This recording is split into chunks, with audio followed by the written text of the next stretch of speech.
agafoni kanjye se shaho kamaze gusaza shaho.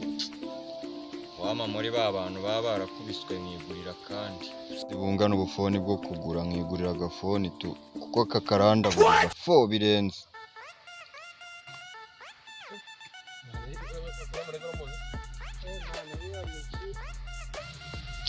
Mva sha na agafoni ufite kagurishwa sha.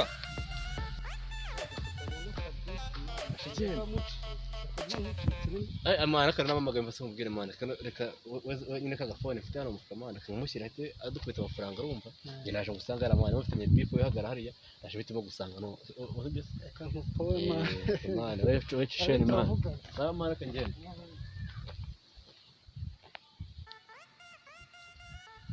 mana ubishoti mana none wa mana agafoni se mana nakasi yego mana 12 ushaka ngaye sasa mwana 12 mana ni kazima mana tone nkwereke imenda ariko tone nkwereke mwana ngewe ibintu byanjye mwana byose bari karike mana ibatire subiza imana none se ahasubi 12 nibyo ushaka kuri iyi foni yego mana nizana asubundi ubu ntiwayibye mana wayibye tonde mana tonde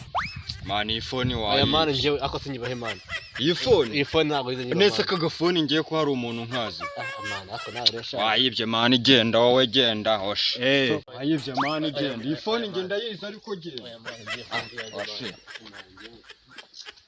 ko mana ntabwo najyara epfo mana rero uramunega eti nyingoto live mana eti nandangiza live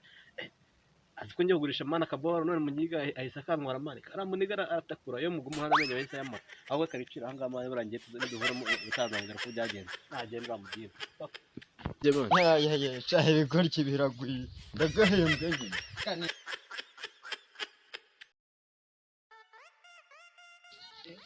amujiko tazara